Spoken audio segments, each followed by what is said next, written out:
ॐ विश्वानि देव सवितर्दुरितानि परासुव यद्भद्रं तन्न आसुव। ॐ शान्तिः शान्तिः शान्तिः। బంధువులారా, ఈరోజు అథర్వవేద పారాయణ యజ్ఞంలో 3వ రోజు ఉదయం మనము అథర్వవేదంలో మంత్రాలతో ఆవుతులు ఇచ్చాం.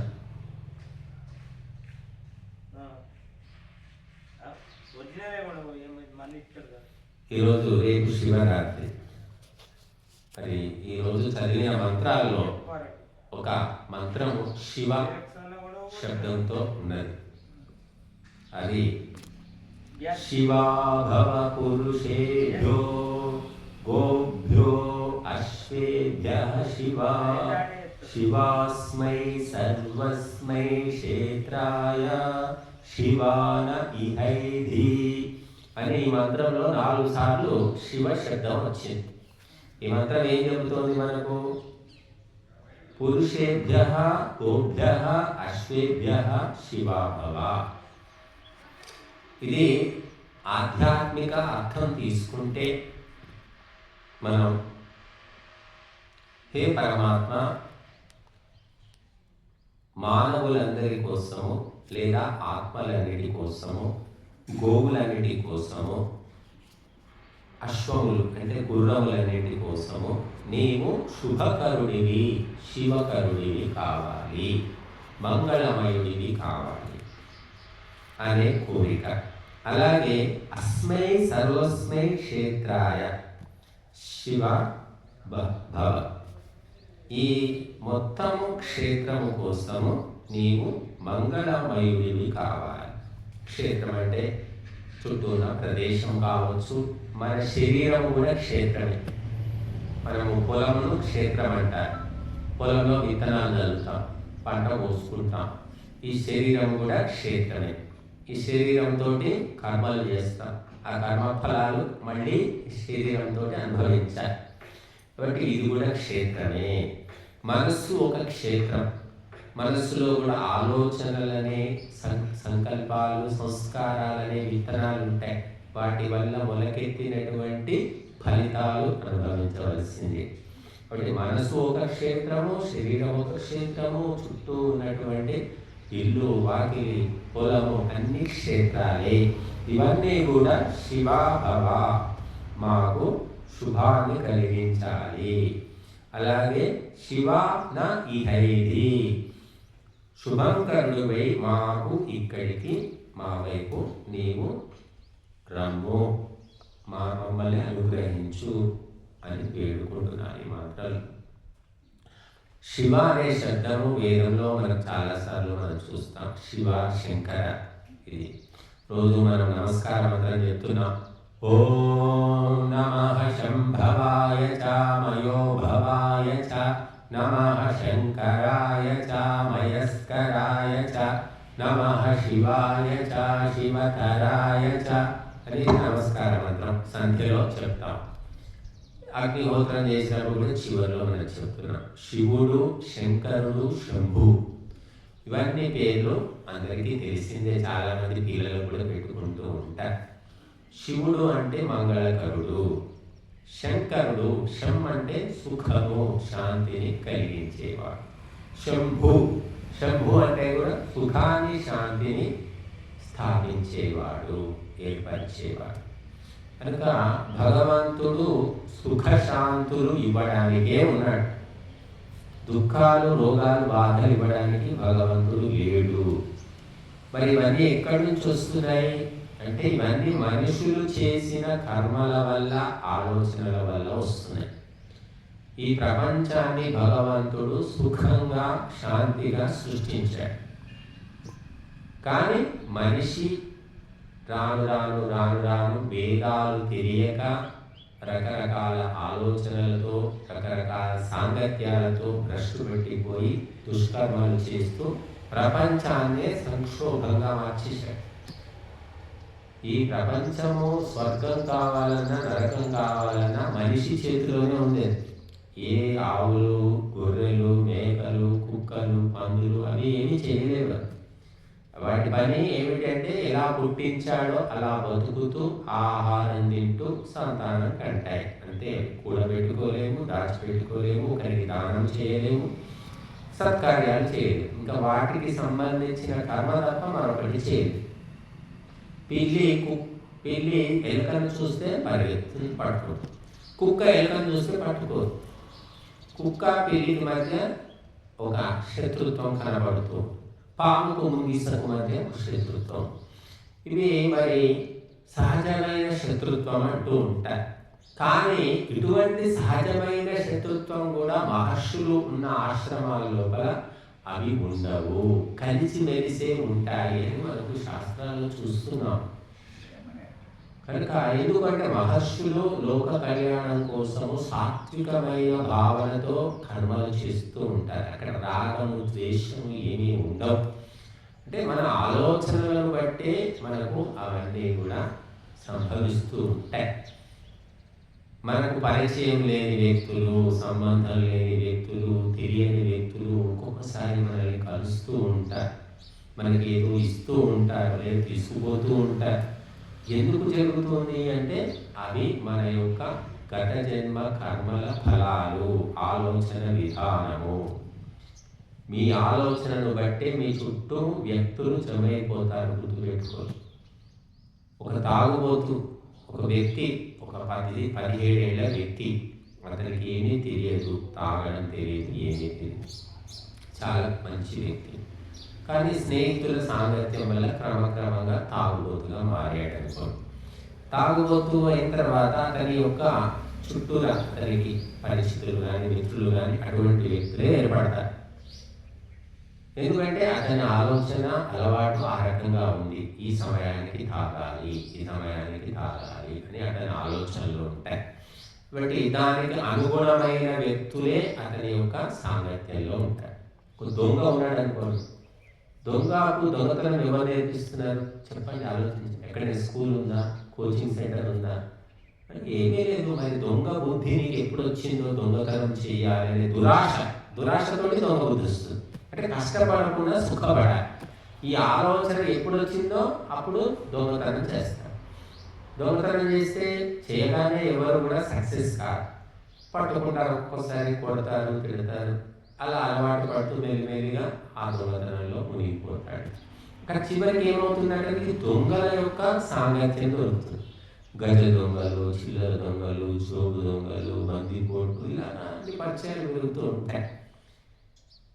అంటే ఒక దుష్కర్మ చేయడం వల్ల అతను జైలు కూడా పోతాడు. ఒక్కోసారి జైల్లోనే పరిచయం అవుతాడు. దొంగలంతా ఎక్కడో అవసరమే లేదు. మనం మామూలు దొంగ జైలుకు పోయి గజ దొంగగా మారుస్తాడు. ఎందుకంటే అక్కడ అందరూ పాత దొంగలు వస్తారు, వీటికి ట్రైనింగ్ ఇస్తారు. ఎందుకు వచ్చినామంటే పలానా దొంగతనం చేస్తే పట్టుకుని పిచ్చోడా దొంగతనం అట్లా చేస్తారా? మాలాంటి వాళ్ళని అడగాలి.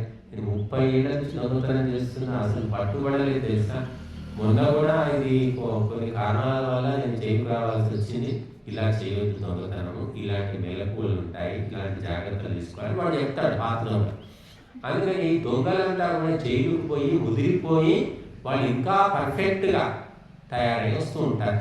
హంతకులు అంతే.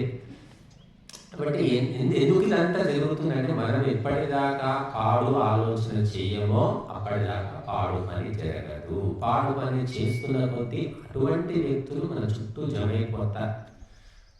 మీరు ప్రత్యేకంగా ప్రయత్నం ఏమి చేయాల్సిన పని లేదండి. ఇక్కడ మేము యజ్ఞకుండం పెట్టాము, అగ్ని ఆవుదిస్తున్నాము. ఇక ఈ గేటు దాటి లోపలికి వచ్చాడు అంటే అగ్నిహోత్రంతో సంబంధం ఏదో రకంగా ఉన్న వ్యక్తులు తప్ప వేరే వ్యక్తులు రాదు.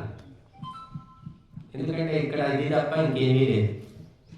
చూడండి, ఒక తేనె చుక్క పడింది అనుకోండి, చీమలన్నీ బారులు వస్తాయి. ఎవరు చెప్తున్నారు చీమలు అంటే? తేనె చుక్క నువ్వు వేస్తే చీమలకు ఆ సందేశం వెళ్ళిపోతుంది. ప్రత్యేకంగా వాటికి బొట్టు పెట్టి చెప్పాల్సిన పని లేదు. ఒక రక్త చుక్క వేయండి, ఈగలు మూసుకుతూ ఉంటాయి. అలాగా మనము ఏ కర్మ చేస్తామో దానికి సంబంధించిన వ్యక్తులు సహజంగానే జమైపోతూ ఉంటారు. ప్రత్యేక ప్రయత్నం అవసరం లేదు. మేము చాలా ప్రయత్నాలు చేసాము. ఎంతోమందికి ఫోన్లలో, వాట్సాప్లో, యూట్యూబ్లో అన్నీ చెప్పాను, సమాచారం అందరికీ పంపించాను. కానీ ఎవరు ఎంత రావాలో వాళ్ళు వస్తారు. చెప్పకపోయే వాళ్ళు కూడా వచ్చారు. అసలు వాళ్ళ ముఖమో తెలియని వరకు వాళ్ళు వస్తున్నారు.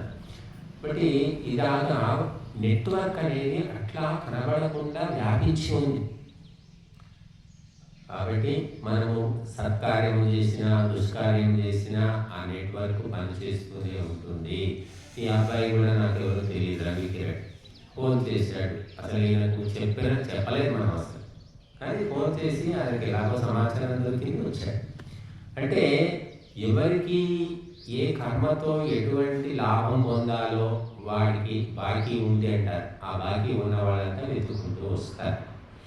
అందుకే మనకు చెప్తూ ఉంటారు, ప్రాప్తము అని చెప్తారు. ప్రాప్తము అనేది మనిషికి తప్పనిసరి. ఈ జన్మలో ఇది అనుభవించేది ఉందంటే అది ఎవరూ ఆపలేరన్నమాట. ధనము వీధిబడిన దైవవశమున నుండు పోగు మూలనున్ననైనా అడవి రక్షలేని అవలుండు వర్ధిల్లు రక్షితుండు మందిరమున జచ్చు అని పోతన్న భాగవతంలో చెప్పాడు.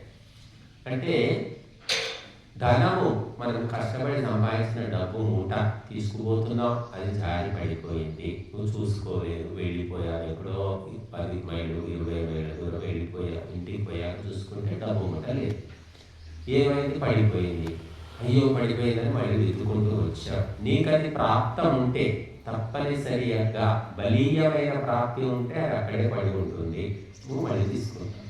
లేదా ఎవరో తీసుకున్నా కూడా నీ కోసం ఎదురు చూస్తుంటారు, లేదా నీకు తెచ్చి ఇస్తారు, తప్పనిసరి అన్నమాట. తర్వాత అది ప్రాప్తం లేదనుకోండి, మన ఇంట్లోనే ఎవడో కొట్టేస్తాడు, బయట దాకా అవసరమే లేదు, మన ఇంట్లోనే దాచి పెడతాము, ఇంట్లో వాళ్ళే మాయం చేస్తారు, ఇలాగో అది వెళ్ళిపోతూ ఉంటుంది. అందుకే అప్రాప్తం అంటారు. ఇక ప్రాప్తమైన దాన్ని ఎవ్వరు కూడా ఆపలేరండి. ఆ ప్రాప్తము ఏమైనా బలహీనంగా ఉంటేనే కొన్ని రకాల లోటుపాట్లు జరుగుతాయి, నష్టాలు జరుగుతాయి. కానీ తప్పనిసరిగా ఈ జన్మకు అనుభవించేది ఉన్నదాన్ని ఎవ్వరూ అడ్డుకోలేరు, హరిహర బ్రహ్మాదులు కూడా అని చెప్పారు. మూలకు దాచిపెట్టి ఎవరు చూడలేదని మూలకు దాచిపెడితే ఎవరో వచ్చి తీసేసుకుంటారు. అలాగా అడవి రక్ష లేని అబలుండు వర్తిల్లు. అడవి లోపల ఆటవికులు ఉంటారు.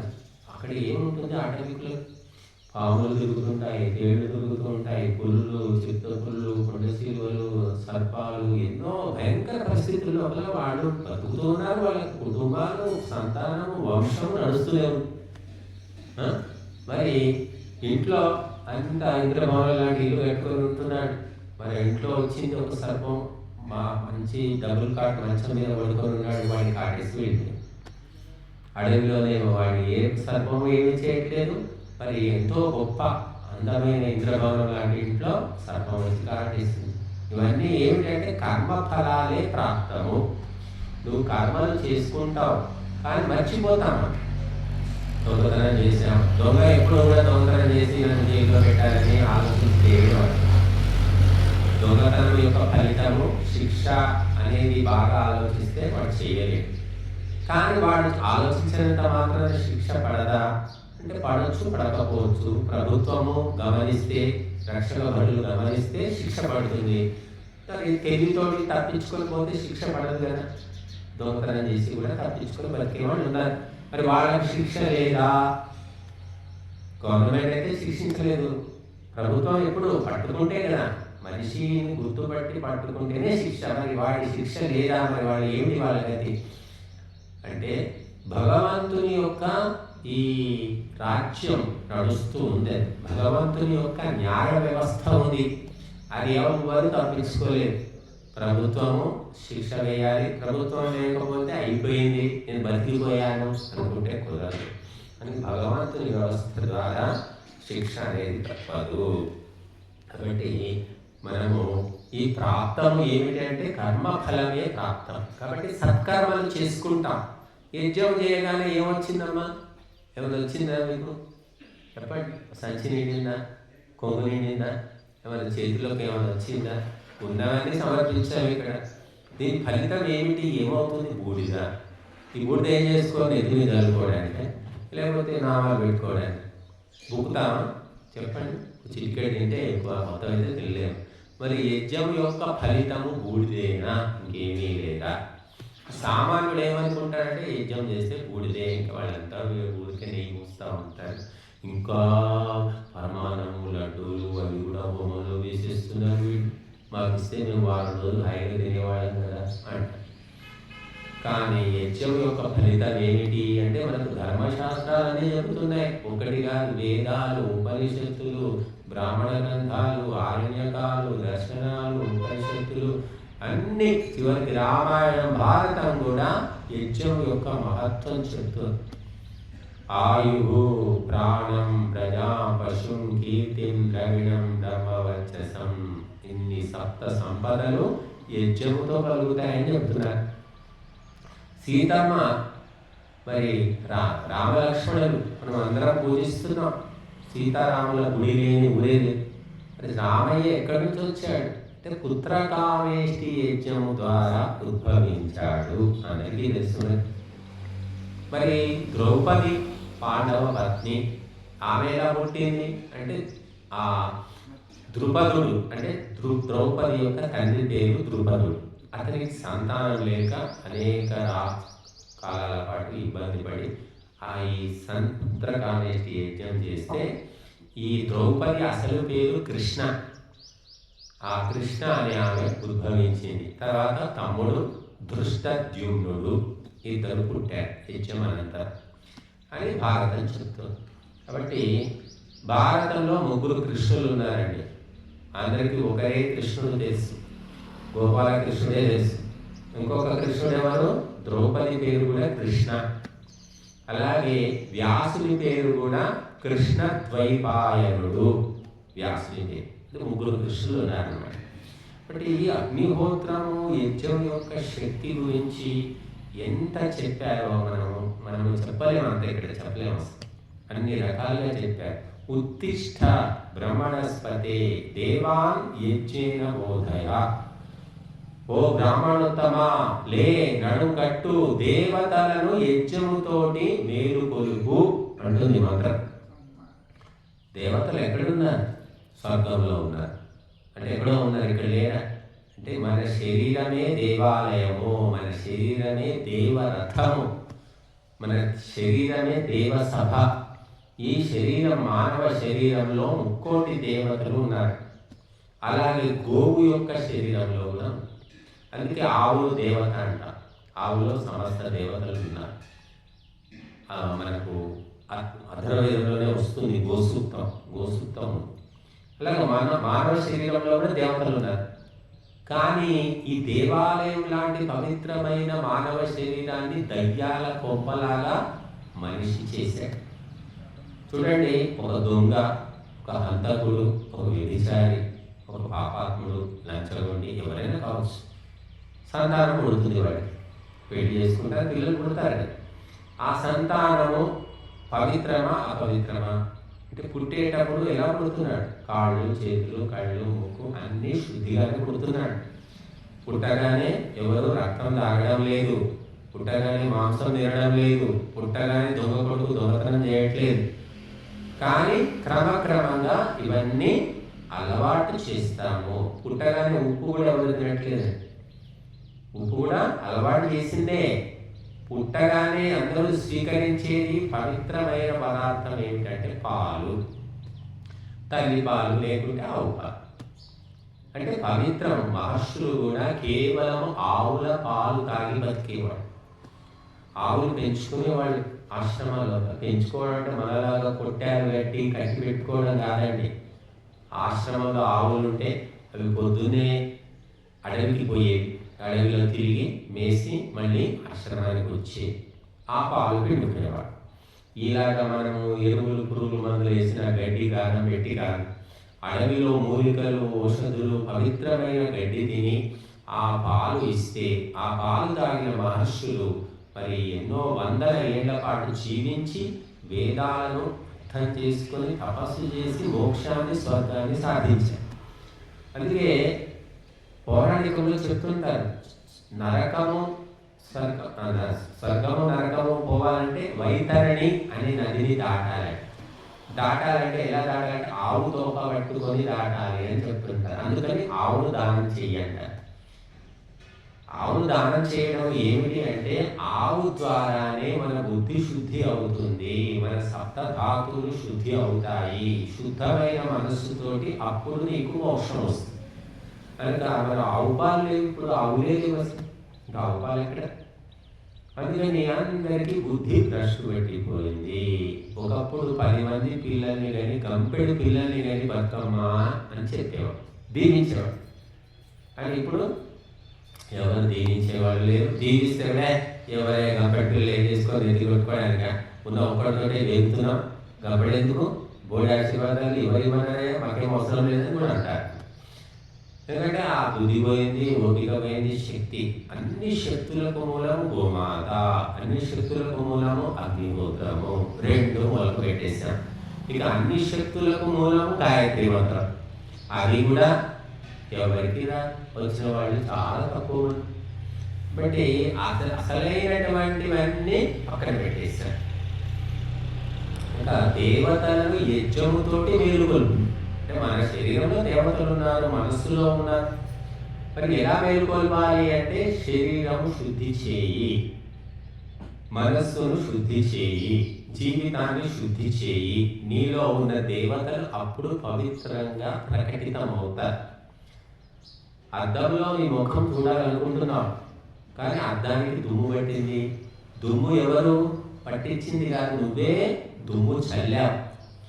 అద్దానికి పట్టిన దుమ్మును తుడిచేసుకుంటే నీ ముఖము కనిపిస్తుంది. పుట్టినప్పుడు పవిత్రంగా పుట్టినటువంటి నీ శరీరాన్ని అపవిత్రం చేసుకున్నావు, తాగావు, తిన్నావు, కదనాలు పుట్ట చెత్తకుడి అయిపోయింది. అమృత కలశం చిన్న పిల్లల్ని అందరూ ముద్దు చేస్తారు, ఎత్తుకుంటారు, ఆడిస్తారు. మరి 15 ఏళ్ళు వచ్చాక వాడిని ఎందుకు ఎత్తుకోరు? దగ్గర రాకరాను నీ మొహం చూపించకంటారు. చిన్నప్పుడు వాడిని అంతా ఎత్తుకొని ముద్దు పెట్టుకున్నారు, ఇప్పుడు ఎందుకు వద్దంటున్నారు అంటే కోతి లక్షణాలు, కుక్క లక్షణాలు అన్నీ వచ్చేసాయి వాడు. కనుక అవి ఏ లక్షణాలు లేవు. 6 ఏళ్ల పిల్లవాడిలో ఏ లక్షణం తెలియదు, సంవత్సరం పిల్లవాడిలో కూడా తెలియదు, అందరూ ఎత్తుకుంటారు. ఇంకా మళ్ళీ కర్మ, పూర్వజన్మ కర్మ వాసనలు కావచ్చు, ఈ జన్మ సాంగత్యం కావచ్చు, క్రమక్రమంగా గుణాలన్నీ బయటపడబట్టి అందరూ దూరం అయిపోతారు. అవసరం లేదు. వాడిని పిలవడే బాబు, వాడు వచ్చాడంటే కూర తినేస్తాడు, చాలా మూర్ఖుడు, ఇలా పేరు వచ్చేస్తుంది. చిన్నప్పుడేమో దేవతలని అందరం ఎంతో జాగ్రత్తగా ఎత్తుకుంటారు. మరి వాడు స్వయంగా వానంతటా వాడే దగ్గరికి వస్తే కూడా వదాన్ని. ఇదంతా కారణం ఏంటంటే పవిత్రమైన ఈ శరీరము భగవంతుడు ఎలా ఇచ్చాడో అలా అప్పచెప్పడం లేదు మనం. దాని మొత్తం కలుషితం, ఉప్పు, కారం, పులుపు, చింతపండు, మాంసం, రక్తం, గుడ్లు, చేపలు, తాగుడు, మొత్తము ఈ శరీరమే చెత్తకుండి. ఈ చెత్తకుండిలో మరి రాక్షసులు ఉంటారు తప్ప దేవతలు ఎట్లా వస్తారు చెప్పండి, ఆలోచించి. మన ఇల్లే మనం శుభ్రంగా పెట్టుకోకుంటే మనకు మనస్సు పట్టదు. తిన్నా తినకపోయినా ఇల్లు శుభ్రంగా ఉండాలంటారు కొంతమంది ఉంటారు. అలా ఇల్లంతా ఎలా చెత్త ఉన్నారో వాళ్ళు వండుకుంటారు, తింటారు. వాళ్ళు వంటింట్లోకి వెళ్తే కూడా మనం అది తినలేం. కొంతమందిని చూసాం మేము, అసలు భార్య ఉంది, భర్తున్నాడు, పిల్లలు ఉన్నారు, ఇల్లంతా చిన్నమాత్రం చెత్త. మరి వాళ్ళు బతుకుతున్నారు, వండుకుంటున్నారు, తింటున్నారు. కాబట్టి భగవంతుడు పవిత్రంగా పుట్టించిన మానవ శరీరాన్ని మళ్ళీ అలాగే అప్పచెబితే అప్పుడు నీకు సుఖశాంతులు, స్వర్గమోక్ష. దాన్ని మొత్తం చెడగొట్టేసి అప్పచెబితే భగవంతుడు ఎందుకు తీసుకుంటాడు? మీకు ఎవరైనా అప్పుగా వస్తువు ఇచ్చారనుకోండి, అత్యవసరంగా ఒక పట్టు చీర ఏమో నేను కట్టుకొని ఇస్తాను, చీరలే కావచ్చు, అడిగి తీసుకుంటాం. పట్టు చీర మరి జాగ్రత్తగా ఇవ్వాలి తప్ప దానికి మరకలంటే ఇచ్చి దానికి ఏదో కాలిపోతే అది దేనికైనా తట్టుకొని చిరిగిపోతే ఆ చీర ఇస్తే ఆ చీరని తీసుకుంటుంది. ఇది 10,000 చీరని మొత్తం నాశనం చేసి ఇచ్చినావు, అక్కవని ఇస్తే ఇట్లా చేస్తావు, నాకు ఉద్యోగం చీర నువ్వే తీసుకో, నా పైసలు నాకు ఇవ్వంటుంది. లేదంటే నా పైసలు లేకపోయినా సరే కానీ ఈ చెడిపోయిన చీర నాకు నువ్వే కట్టుకోపో అంటుంది. భగవంతుడు మనకంటే తెలివైన వాడు. భగవంతుడు ఎందుకు ఇష్టపడతాడు? అవసరం లేదే, నువ్వు రాకు, నా దగ్గరికే రాకంటాడు భగవంతుడు. నాకు కావాలి, భగవంతుడు కావాలి కావాలని నువ్వేమో ఆరాటపడుతుంటావు. కానీ వ్యవహారం చూస్తే దగ్గరికి కూడా రానివాడు. భగవంతుడు కాదు, మనుషులే రానివారు, సొంత కొడుకు రానివాడు, భార్య కూడా రానివారు. తాగి తిని తందనాలాడి అప్పులు చేసిన వ్యక్తిని ఎవరు ఇష్టపడతారు? ఉన్నారా? మనుషులే ఇష్టపడినప్పుడు ఇక దేవతలు ఎవరు ఇష్టపడతారు? కాబట్టి మనం అందుకోసమే భగవంతుడు అందరినీ పుట్టినప్పుడు పవిత్రంగా సృష్టిస్తున్నాడు, పుట్టిస్తున్నాడు. ఎవ్వరి పట్ల రాగద్వేషాలు లేవు. అందరూ ఆడైనా మగైనా అందరూ 2 కాళ్ళు 2 చేతులు మంచిగా పుడుతున్నారు. ముద్దుగా బొద్దుగా అనిపిస్తారు చిన్నపిల్లలు. కానీ రాను రాను రాను రాను పెంపకం వల్ల, వాడి పూర్వ కర్మ వాసనల వల్ల, వాడి రకరకాల అలవాట్ల వల్ల ఆ రకంగా మనుషులు రకరకాలుగా మారిపోతున్నారు. అందుకోసమే వేదమాత ఎందుకు వచ్చింది? భగవంతుడు అన్నీ చేశాడు. మళ్ళీ వేదాలు మనకి ఎందుకు ఇచ్చాడు అంటే, ప్రపంచంలో అన్ని సుఖాలు ఉన్నాయి, కానీ బుద్ధిని శుద్ధి చేసేటటువంటి కార్యక్రమం లేదు, చెప్పేవాళ్ళు లేదు. కనుక బుద్ధిని శుద్ధి చేయాలంటే వేదాలు అవసరం, వేదోపదేశం అవసరం. కాబట్టి ఆ వేదాలను పరమాత్మ మనకు అందించాడు. కనుక మనము వేదాలను అధ్యయనం చేయడము, వినడము, వినిపించడము ఇది మనిషి యొక్క కర్తవ్యం, తప్పనిసరి కర్తవ్యం. మీ అమ్మ పేరేంటి అంటే తులసమ్మ అంటాం. మీ నాన్న పేరేంటి అంటే నర్సయ్య అంటాం. ప్రతి ఒక్కరికి వాళ్ళ అమ్మ నాన్న చెప్తారు. ఒక అనాథలు చెప్పారనుకోండి, సరే అందరికీ తల్లిదండ్రులు ఉన్నారు. కానీ మొత్తము మానవ జాతికే తల్లిదండ్రి ఎవరు? అందరికి ఉమ్మడి తల్లిదండ్రి. అంటే వేదము నీకు తల్లి, యజ్ఞము నీకు తండ్రి, ఇది గుర్తుపెట్టుకో. సూర్యుడు నీకు తండ్రి, భూమాత నీకు తల్లి, ఇది గుర్తుపెట్టుకో. కనుక ఇది అందరికీ, మానవులు సమస్త జీవులకు కూడా తల్లిదండ్రి సూర్యుడు, భూమి.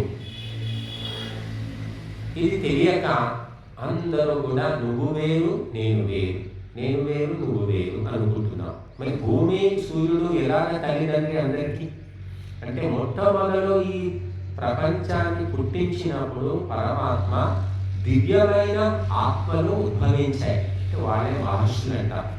మొట్టమొదలు అంతా బుద్ధిమంతులే పుట్టారు, గుణవంతులు మహాత్ములు ఉద్భవించారు.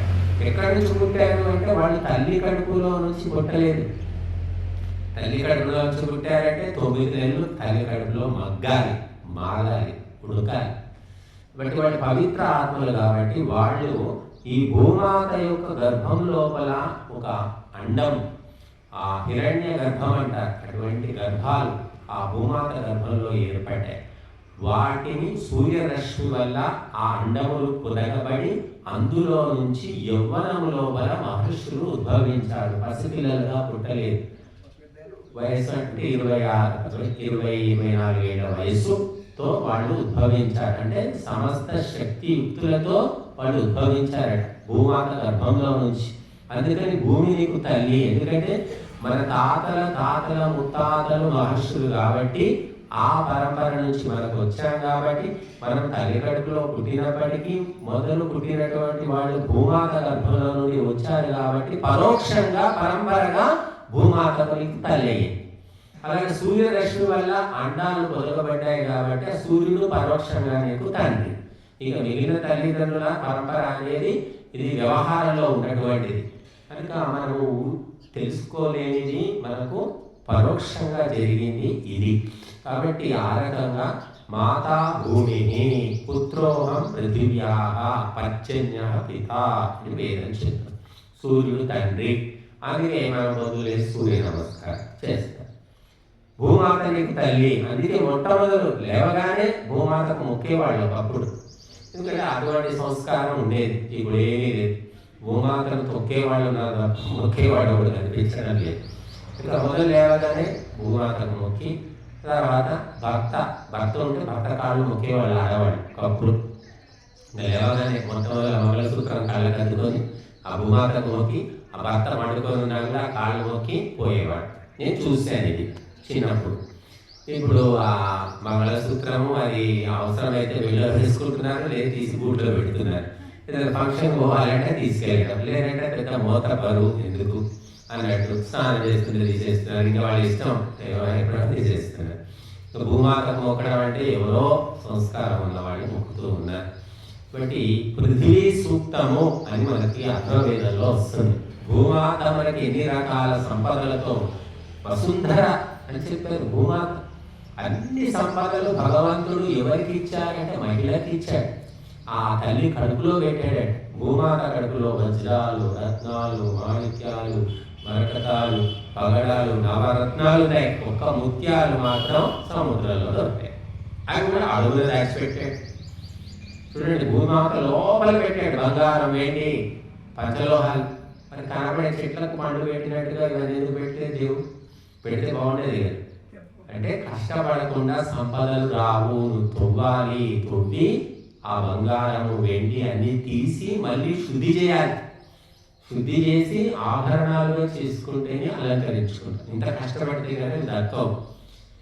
కనుక భగవంతుడు అత్యంత విలువైన వస్తువులు కంటికి కనబడేటట్టు, చేతికి అందేటట్టు పెట్టలేదు. కష్టపడాలి, ప్రయత్నం చేయాలి. అలాగే వేదాలు కూడా మనం ఆలోచిస్తే, తెలుసుకుంటే అర్థమవుతాయి. అర్థం కానిది ఏమీ లేదు. మనకు అర్థం కాలేదు, మనకు పాడడం రాదు. సరే, పాటలు పాడేవాళ్ళం విని మనం సంతోషించవచ్చు కదా. పాడేవాడికే సంతోషం కలుగుతుందా? వినవాడికి కలగడం లేదా? వంట వచ్చిన వాడే తింటున్నాడా? రానివాడు కూడా తిని అంతకంటే ఆనందంగా ఉన్నాడు కదా. ఇక వేదం అనేది నేర్చుకున్న వాళ్ళకే కాకుండా విన్న వాళ్ళకు కూడా అంతకంటే ఎక్కువ ఆనందం కలగవచ్చు.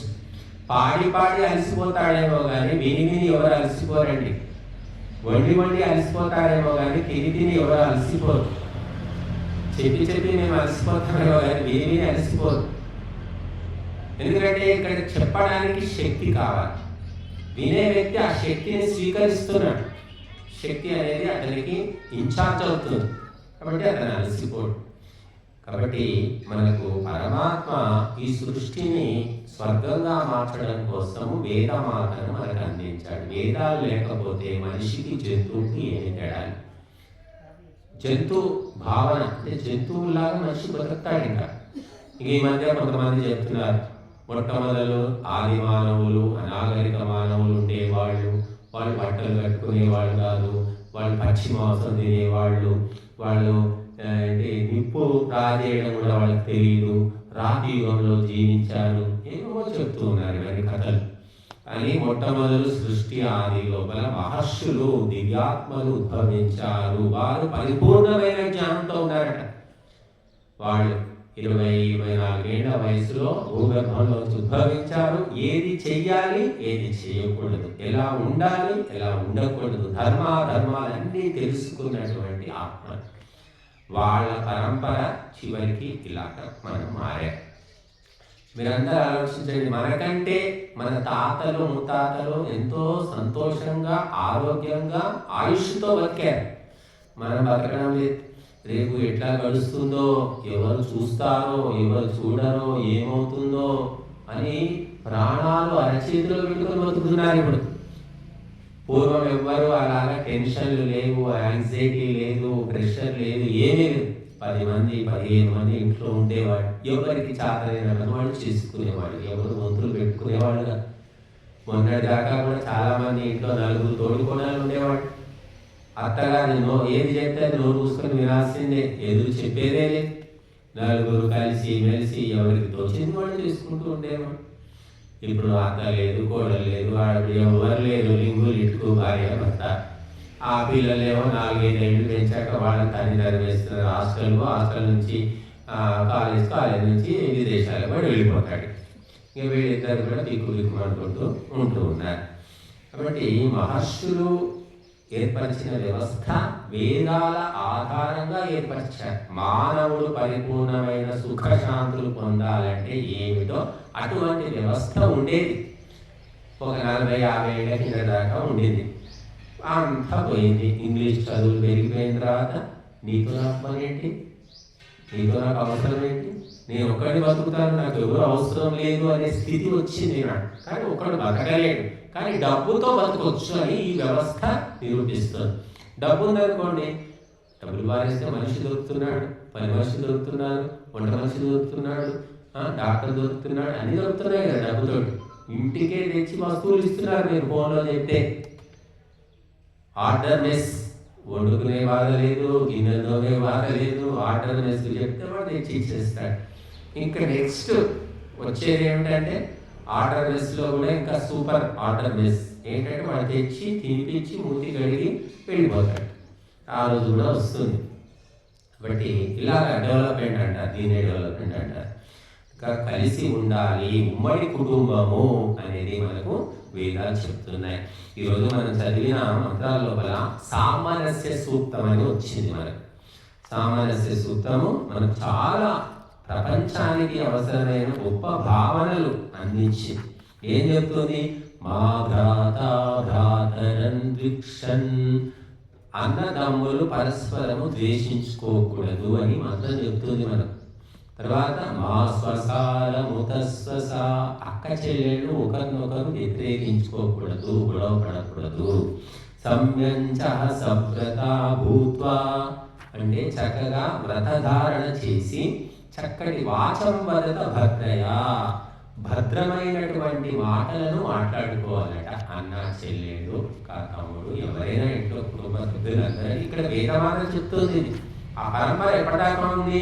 50 ఏళ్ళ కిందటి వరకు ఉంది. కానీ ఇప్పుడేముంది? అన్నదమ్ములు ఆస్తుల కోసం అక్క చెల్లెళ్ళు అందరూ కోర్టుకు ఎక్కుతున్నారు, హత్యలు జరుగుతున్నాయి, పోలీస్ స్టేషన్ల చుట్టూ తిరుగుతున్నారు ఆస్తుల కోసమే. ఎందుకంటే వేద సందేశాన్ని మనకు పరంపరగా చెప్పేవాళ్ళు లేరు, అందించేవాళ్ళు లేరు, నేర్పేవాళ్ళు కూడా లేరు. ఆ పరంపర పోయి మళ్ళీ ఏం చెప్తుంది ఈ సామరస్య సూక్తము? అనువ్రత పితు పుత్రో, పుత్రుడు ఎలా ఉండాలట? పితు అనువ్రత, తండ్రి వ్రతాలను అనుసరించాలట. తండ్రి మంచి మార్గంలో వెళ్తుంటే వాటిని కొడుకు అనుసరించాలి. చెడ్డ మార్గంలో వెళ్తే అనుసరించమని చెప్పట్లే. అనువ్రత అంటే తండ్రి వ్రతాలను అనుసరించాలి, కానీ తండ్రి పాడు పనులను అనుసరించకూడదు. మాత్రా భవతు సమ్మనా, తల్లితో ఎలా ఉండాలట? సమ్మనాహ భవతు, సమానమైన మనస్కుడై సామరస్యంతో ఉండాలి. తల్లితో ఏక మనస్కుడై ఉండాలట. ఎందుకంటే ఈ మనస్సు ఎక్కడి నుంచి వస్తుంది? హృదయం అంటే తల్లి నుంచి హృదయం వస్తుందట, తండ్రి నుంచి శరీరం వస్తుంది. కాబట్టి సహజంగా పిల్లలు తల్లితో కనెక్ట్ అయి ఉంటారు. కానీ రాను రాను రాను రాను పెరిగి పెరిగి పెరిగి కనెక్షన్ పోతుంది. ఎంత పోయినా కూడా తల్లితో కనెక్షన్ మాత్రం పోదు. తండ్రితో అంటే ఏదో ఉంటారు అట్లా, కానీ తల్లితో ఎంత ముసలిదైనా సరే మా అమ్మ మా అమ్మమ్మ అని ఒక కనెక్షన్ ఉంటుంది. అందుకే ఇక్కడ వేదం చెప్తుంది మాత్రా భవతు సమ్మన, ఆ తల్లితో సమ్మనస్కుడువై ఏకమనస్కుడువై ఉండు. ఎందుకంటే నీ మనస్సు నీ హృదయం ఏర్పడింది తల్లి నుంచి. అందుకే మన భూమాత అంటే అందరికి ఇష్టం. సూర్యుడు అంటే ఎవరు పైకెత్తి సూర్యుడు మొహం చూసిందో ఎవరికి అవసరం? ఏడు వచ్చింది రాలేదు ఎవరు పట్టించుకో. కానీ పొద్దులు వేస్తే భూమాతతోనే మనకు అవసరం. మన అవసరాలన్నీ ఇచ్చేది భూమి ప్రత్యక్షంగా, పరోక్షంగా సూర్యుడు. పరోక్షమైన వాళ్ళని ఎవరు పట్టించుకోరండి, ప్రత్యక్షంగా ఇచ్చేవాళ్ళను చేసేవాళ్ళని పట్టించుకుంటారు. అందుకే మనము భూమాతను పూజిస్తాం, మనం మొక్కుతాం. అలాగే మహిళలను కూడా పూజిస్తాం. తండ్రికి ఎవరైనా పూజిస్తాడు చెప్పండి? మాతృదేవో భవ అని మనం చెప్పాము శాస్త్రాల్లో, పితృదేవో భవ అని కూడా చెప్పారు. కానీ తల్లికి ఇచ్చినంత విలువ లోకంలో తండ్రికి పెద్దగారు. ఆ తల్లి చనిపోయింది అనుకోండి, ఆ తండ్రికి అన్నం పెట్టేది కూడా ఉండదు. అది కాబట్టి మహిళ అంటే ప్రకృతి, ప్రకృతి అంటే మాత. కాబట్టి తల్లికి ఎంతో విలువ ఉంది. భూమి కోసము యుద్ధాలైనాయి, హత్యలైనాయి, రాజ్యాలు, ఆక్రమణలు, దండయాత్రలు మొత్తం భూమి కోసమే. అంటే ఒక మహిళ కోసమే. మీరు చరిత్ర తిరిగేస్తే భూమి కోసం లేదా మహిళ కోసం రెండే జరిగిందంట. కాబట్టి ఆ తల్లితోటి ఏక మనస్కుడువై ఉండు, ఆమె మనస్సును బాధ పెట్టకు అని ఇక్కడ మంత్రం చెబుతుంది.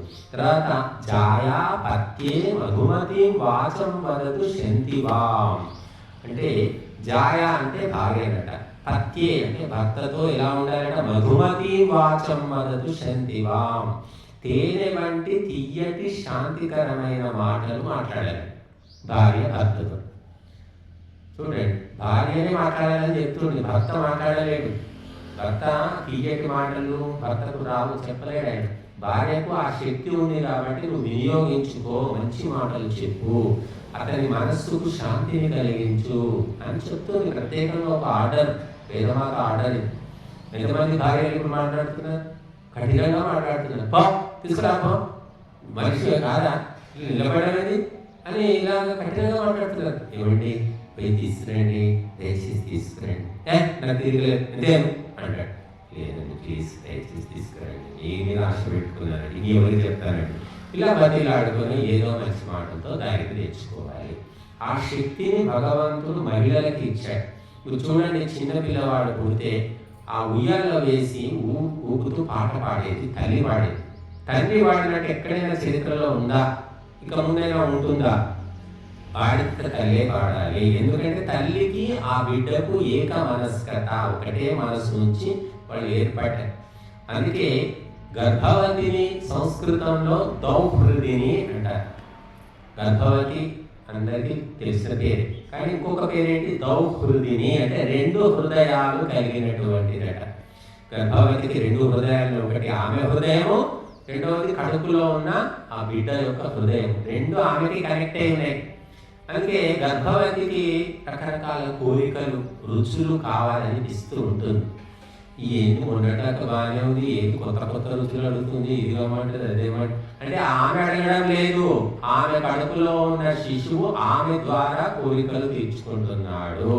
అందుకే సీతమ్మ ఏమడిగింది గర్భవతిగా ఉన్నప్పుడు రామయ్యతోటి, అప్పుడు 14 ఏళ్ళు అరణ్యంలో ఉన్నాము, ఎంతో హాయిగా ప్రశాంతంగా ఉన్నాం, మళ్ళీ నాకు అడవికి పోవాలనిపిస్తుంది అని. ఇంకేంటి 14 ఏళ్ళు అడవిలో ఉన్నాము, సరిపోలేదా, మళ్ళీ అడవికి ఏం పోతావు అంటే లేదు లేదు ఒకసారి వెళ్ళి చూసి వస్తాను, తిరిగి వస్తాను అని. ఎందుకంటే 14 ఏళ్ళు ఉంది కదా మామక. మళ్ళీ ఆమెను అడవికి అని చెప్పేసి పంపించేశాడు. రాముడు లక్ష్మణుడిని ఆ రథం మీద ఇచ్చి పంపించాడు.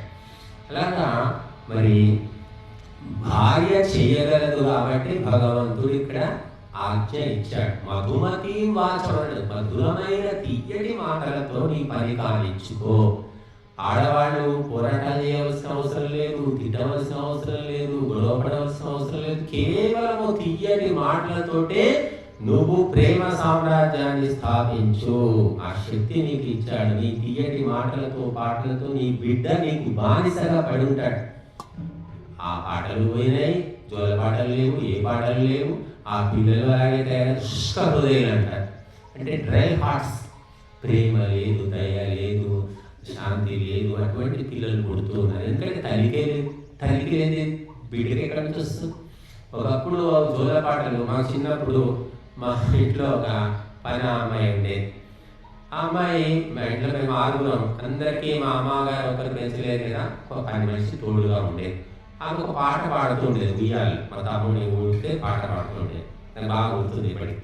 చిన్నారి పొన్నారి పువ్వు విరబూసి విరబూసి నవ్వు, మన ఇంటి పొదరింటి పువ్వు అని. ఇది సినిమా పాటే, నాకు తెలియదు సినిమా పాట అని. ఆ పాట ఏదో పాడుతుంది నేను చిన్న వయసు, 14, 15 ఏళ్ళు ఉంటాయి పాపం.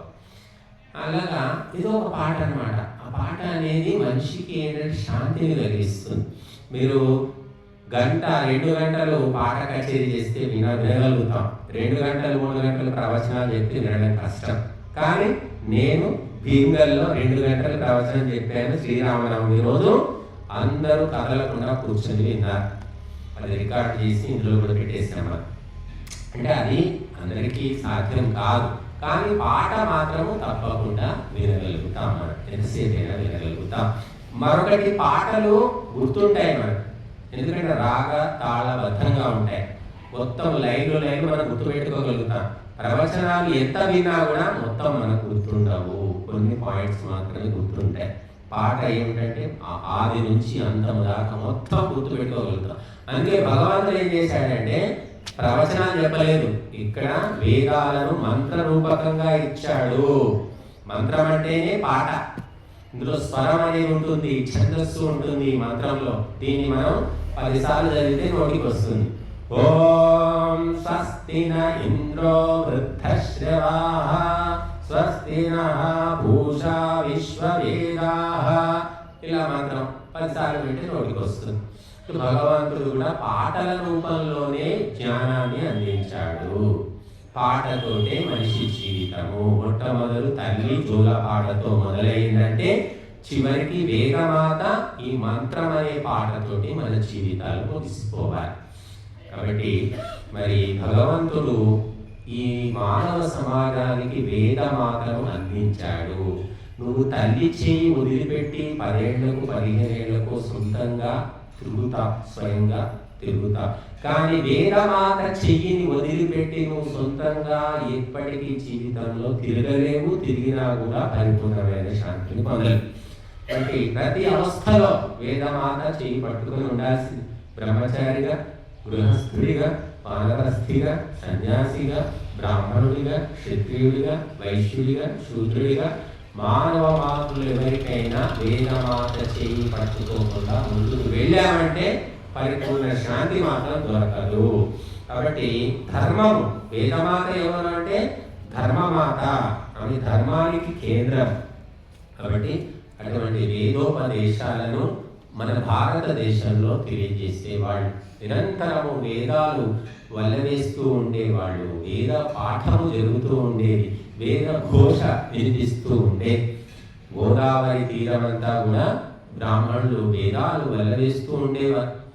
అటువంటి ఆ గోదావరి తీరం చివరికి మరి ఘోష అనేది లేకుండా పోయింది. అందుకే ఎవరో కవి రాశాడు, వేదంలా ఘోషించే గోదావరి అమరధామంలా శోభిల్లే రాజమహేంద్రి అన్న. ఆ వేదాలు బ్రాహ్మణులు వదిలేసి ఈ టెక్నికల్ చదువులు, బీటెక్లు, ఎంటెక్లు ఇవి చదువుతూ ఉన్నారు. ఎందుకంటే బాగా డబ్బులు వస్తాయి. వేదాలు అయితే డబ్బులు రావు, కానీ సుఖము, శాంతి, ఆయుష్, ఆరోగ్యము, సంతానం ఇవన్నీ వస్తాయి. డబ్బులు అంటే మూటలు పెట్టుకొని అంత డబ్బు రాదు. బతకడానికి ఎంతవరకు అంతవరకు వస్తుంది. కానీ కేవలం డబ్బే కావాలి, మిగిలినవి మాకు అవసరం లేదు అనుకున్న వాళ్ళు వేదాలను వదిలిపెట్టేస్తారు. కేవలం ధనముతోటే అన్ని కార్యాలు సాధిస్తామనుకుంటారు. అది భ్రమ అని తెలిసేసరికి జీవితమే గడిచిపోతుంది. కనుక బ్రాహ్మణుడు ప్రాణం పోయినా సరే వేదాలు వదిలిపెట్టకూడదు. బ్రాహ్మణేన నిష్కారణో ధర్మ షడంగో వేదో అధ్యేతవ్యో జ్ఞేయశ్చ అని చెప్పారు. బ్రాహ్మణుడు కీర్తి కోసము కానీ, డబ్బు కోసం కానీ, అధికారం కోసం కానీ పాటుపడకుండా, ఆశించకుండా గుడ్డిగా వేదాలు చదవడము, చెప్పడము, ఆ వేదాలు చెప్పిన కార్యాలను చేసుకుంటూ పోవడం, ఇంతే ఉండాలంట. ఇచ్చేస్తే నాకు ఎవరు రాలేదు, నాకు మూడలు రాలేదు, అయ్యో 10 మంది వచ్చారు, నన్ను ఎవరు గుర్తించలేదు, ఇవన్నీ బ్రాహ్మణుడు ఆలోచించకూడదు. ఒక తల్లి కూడా అంతేనండి. తల్లి మొట్టమొదటి బ్రాహ్మణురాలు. తల్లికి బ్రాహ్మణుడికి తేడా ఏమి లేదు. ఒక ఇంట్లోకి, ఒక కొత్త ఇంట్లోకి ఒక తల్లి లోపలి దాకా పోగలుగుతుంది. ఒక కొత్త ఇంట్లోకి లోపలి దాకా బ్రాహ్మణుడు పోగలుగుతాడు. రాజు అంతఃపురంలో, రాణులు ఉండే అంతఃపురంలో పోవాలంటే రాజు పర్మిషన్ తీసుకోవాలమ్మా. పర్మిషన్ లేకుంటే రాణి దగ్గర కూడా అతను పోవడానికి వీలేదు. కానీ బ్రాహ్మణుడు, విద్వాంసుడు, మహర్షులు వితౌట్ పర్మిషన్ అంతఃపురంలో పోయేవాడు. ఎందుకంటే అంత పవిత్రులు వాడు. కాబట్టి బ్రాహ్మణుడు ఎంతో, తల్లి అంతే. కాబట్టి తల్లిని హింసించిన, బ్రాహ్మణుడిని హింసించిన వాళ్లకు సర్వనాశనం తప్పదు. కాబట్టి తల్లి మాట అంటే తల్లి ఇప్పుడు తల్లిలో కొన్ని మార్పులు వచ్చాయి మనకు. కానీ ఒకప్పుడు తల్లి అంటే ఆమెకు చదువు రాకపోయినా ఆమె మరి వేదమాతలాగానే ఉండేది. భారతమాత అంటే ఆమెకి ఏ వేదం తెలియకపోయినా వేదమే ఆమె బోధించింది. శివాజీ తల్లి ఏ వేదం చదవలేదు, ఏ సంస్కృతం రాదు, కానీ ఆమె శివాజీని వేదాలు చెప్పినట్టుగా తీర్చిదిద్దేది. వేదం అంటే ఈ పుస్తకం కాదండి, మన మనస్సులో ఉన్న ఆలోచనే వేదం. నీలో ఉన్న పవిత్రమైన సంస్కారాలు, సంకల్పాలే వేదము. ఆమె పవిత్రమైన జీవితంతో పవిత్ర ఆలోచనలను కొడుకుకు అందించి హిందూ సామ్రాజ్య స్థాపన చేయించింది. ఒక మామూలు మహిళ ఎన్నడూ గడప వచ్చి దాటి బయటకు వచ్చింది కాదు, మార్కెటింగ్ చేసింది కాదు, షాపింగ్ చేసింది కాదు, ఏం తెలియదు. భర్త ఎక్కడో ఉద్యోగం చేసేవాడు ముస్లింల దగ్గర, ఏదో ఉద్యోగం, మామూలు ఉద్యోగం. అటువంటి ఆ ఒక మామూలు తల్లి ఒక మహామాతగా, రాజమాతగా మారిందంటే ఆమె వేదాలు చెప్పినటువంటి మాతృశక్తిని వినియోగించుకున్నది. ఎంతమంది వినియోగించుకుంటున్నారు? ఎంతమంది తల్లులు వాడుకుంటున్నారు? తల్లి చేసే ప్రతి పని, ప్రతి మాట, ప్రతి పాట, ప్రతి చేష్ట పిల్లలు గమనిస్తూ ఉంటారు. ఎందుకంటే తల్లి దగ్గరగా ఉంటుంది కాబట్టి. తండ్రి ఎక్కడో పనిలో వెళ్ళిపోతాడు. మరి ఆ తల్లి యొక్క ప్రభావము జీవితాంతం కూడా ఉంటుంది. ఆ బుద్ధిమంతురాలు, గుణవంతులైన తల్లి యొక్క ప్రభావం మాత్రము పిల్లల్ని తీర్చిదిద్దుతుంది. అందుకే కౌసల్య, సుప్రజారామ అంటూ వదిలేసి రాముడి కంటే ముందు కౌసల్య పేరు చెప్పుకుంటున్నా. ఎందుకంటే కౌసల్య పెంపకం అట్లా ఉంది. సవతి తల్లి నువ్వు అడవికి పోవాలి అని చెప్పితే కౌసల్య సవతి తల్లితో గొడవ పెట్టుకుందా? సరే రాముడికైనా చెప్పొచ్చు కదా, ఎందుకు రాపోతావు, దానికి పిచ్చి పట్టింది, దానికి డబ్బు పిచ్చి పట్టింది, రాజ్యం పిచ్చి పట్టింది అని చెప్తే నువ్వు ఎందుకు పోతావురా? పోతు అంటే ఏమయ్యేది రామాయణం చెప్పండి. పోని భర్తకైనా బుద్ధి చెప్పిందా? అక్కడ కూడా భర్తను కూడా ఏమి అన్నట్టుగా కనిపించదు. ఎవరిని ఏమనలేదు, నిమ్మకు నీరెత్తినట్టుంది. ఇదేం తల్లి? తల్లి అన్నాక ఏమైనా స్పందన ఉండాలి కదా. కొడుకు అడవికి పోతుంటే ఆమె ఏమి అడ్డుకోలేదేంటి? ఇలాంటి తల్లులు ఉంటారా? అసలు నిజంగా తల్లేనా అని కూడా అనొచ్చు మనం. ఇక లోతుగా ఆలోచిస్తే ఏమిటి అంటే కౌసల్య ఒక శాంతమూర్తి. ఆమెకు దేని పట్ల అపేక్ష లేదు. అందుకే కొడుకు కూడా అలాగే ఉన్నాడు. కొడుకు కూడా దేని పట్ల అపేక్ష లేదు. అయ్యో రాజ్యం పోయిందని బాధపడలేదు, అడవికి పోతున్నాను ఏడవలేదు. కాబట్టి తల్లిని బట్టి కొడుకు ఇక్కడే మనకు అర్థమవుతుంది. కాబట్టి తల్లి పెంపకము అన్నిటికంటే గొప్పది. ఏ పోలీస్ స్టేషన్లు, ఏ కోర్టులు, ఏ యూనివర్సిటీలు కూడా ఆ డ్యూటీ చేయలేవు, సక్సెస్ కాలేవు. ఎందుకంటే తల్లిని డ్యూటీ చేయనివ్వట్లేదు. తల్లి నువ్వు తల్లిగా ఉండొద్దు, ఉద్యోగం చేసుకో, వ్యాపారం చేసుకో, వీధుల్లో పడు, పోరాటాలు చెయ్యి అని చెప్పి తల్లులను బయటికి నెట్టేస్తున్నారు. తల్లి డ్యూటీ లేదు. అందుకే పిల్లలు గాలికి పెరుగుతున్నారు. ఎవరికి నీతి, నియమము, పద్ధతి, పాడు, ఆచారం ఏమీ లేదు. పిల్లలు స్కూల్కి పంపడం, తయారు చేసి మేకప్ చేసి స్కూల్కి పంపించేసిన అంతే. స్కూల్లో చెప్తారు అంతే. మేము ఎందుకు, మాకు సీరియల్ చూసుకోవాలి, మేము వంట చేసుకోవాలి, ఇంకేదో ముచ్చట్లు, ఫోన్లు ఉన్నాయి, గంటలు గంటలు ముచ్చట్లు. తల్లి సరిగ్గా డ్యూటీ చేస్తే సామ్రాజ్యాల స్థాపన జరుగుతుంది. అది బ్రహ్మశక్తి అన్నారు. ఆడవాళ్ళు అనుకుంటారు ఏమి మా బతుకు, మాకు ఏం అధికారం ఉందా, ఏం చెప్తే ఎవరు వింటారు, మా బతుకు ఇంతేనా అని అనుకుంటారు ఆడవాళ్ళు. కానీ నువ్వు తల్లిగా నీకు ఎంతో శక్తిని ఇచ్చాడు, కానీ నువ్వు ఎందుకు వాడుకోవట్లేదు, తెలుసుకోవట్లేదు. ఒక తల్లి వచ్చిందంటే రాజైనా సింహాసనం దిగి మాట్లాడాల్సిందే, తల ఉంచవలసిందే. అటువంటి గౌరవము ఈ దేశంలో తల్లికి ఉండేది. ఒక భార్యకు లేదు, ఒక కూతురికి లేదు, ఒక తల్లికి ఉండేది. ఎందుకంటే తల్లి చేసే డ్యూటీ ఏ మహర్షి చేయలేడు, ఏ గురువు చేయలేడు, ఏ ప్రభుత్వం చేయలేదు. కానీ ఆ డ్యూటీ సున్నా అయిపోయింది. కాబట్టి ఎక్కడి స్కూళ్ళు సరిపోవట్లేదు, కాలేజీలు సరిపోవట్లేదు, ఎన్ని పోలీస్ స్టేషన్లు, కోర్టులు ఎక్కడ పోయినా కూడా శాంతి మాత్రం లేదు. కాబట్టి ఆ పరమశాంతిని పొందాలి అంటే మనము తల్లిని సక్రమంగా తన డ్యూటీ తను చేసుకోనివ్వాలి. అప్పుడే చూడండి, సీత రాముడిని వదిలేసి అరణ్యంలో ఉండిపోయింది వాల్మీకి ఆశ్రమంలో.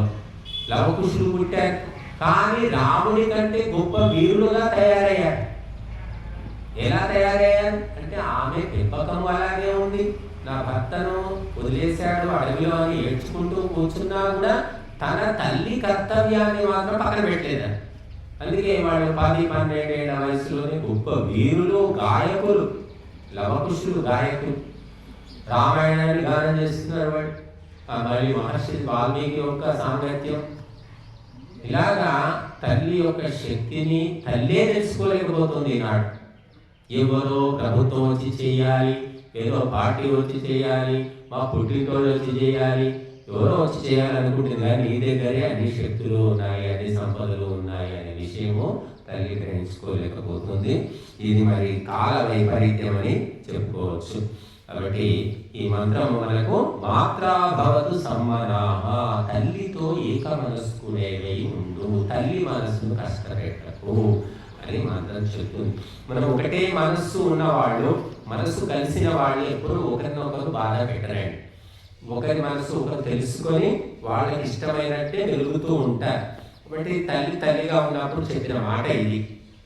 బట్ ఈనాడు తల్లులకు డ్యూటీలు అయిపోయాయి, జాబ్ చేసే తల్లులు ఉన్నారు. మరి పాపం మరి వాళ్ళు చిన్నప్పుడే 6 నెలలకి పిల్లలను వదిలేసి సంవత్సరానికి పిల్లల్ని ఆ బేబీ కేర్ సెంటర్, క్రష్ దాంట్లో పారేసి వెళ్ళిపోతున్నారు డ్యూటీకి. ఎందుకంటే ₹1,00,000 వస్తాయి నెలకు. పిల్లల్ని చూసుకుంటే ₹1,00,000 వచ్చేది లేదు. పొద్దున పెరిగి పెద్దయ్యాక ఏమవుతుందో ఏమంటారో కూడా తెలియదు. మరి ఆ డబ్బులు ఎందుకు పోగొట్టుకోవాలి అన్నట్టుగా ఆ పిల్లవాడిని తీసుకెళ్ళి ఆ ఆయాలకు చెప్పేస్తున్నారు, వెళ్ళిపోతున్నారు. వాడు ఆయాలు పెంచిన పిల్లవాడు తల్లి పెంచినట్టు పెరుగుతాడా చెప్పండి? ఉంటుంది. కాబట్టి ఒక తల్లి ఎంత ప్రేమ తన పిల్లల పట్ల ఉంటుందో ఎవరికి కూడా ఉండదు. ఢిల్లీకి రాజైనా తల్లికి కొడుకు అని చెప్తూ ఉంటారు. అటువంటి ఒక మమకారం అనేది తీవ్రంగా భగవంతుడు ఏర్పరిచాడు కాబట్టి ఈ ప్రపంచం నడుస్తున్నది. లేకపోతే కానీ అట్లా పారేసిపోయేవాడు. ఎవరో 1,00,000 కోటికి ఒకరు ఉన్నారనుకోండి, కనేసి పారేసిపోయేవాడు. అందరూ అదే ఎందుకు చేయట్లేదు అంటే అంత బలంగా మాతృత్వం అనేది ఏర్పరిచాడు భగవంతుడు, ఒక వ్యవస్థ పెట్టాడు. లేకపోతే ఏ గవర్నమెంట్ వచ్చి ఎవరిని పెంచుతుందని, ఎవరిని కాపాడుతుందని, ఎన్ని కోట్లు కావాలి డబ్బులు?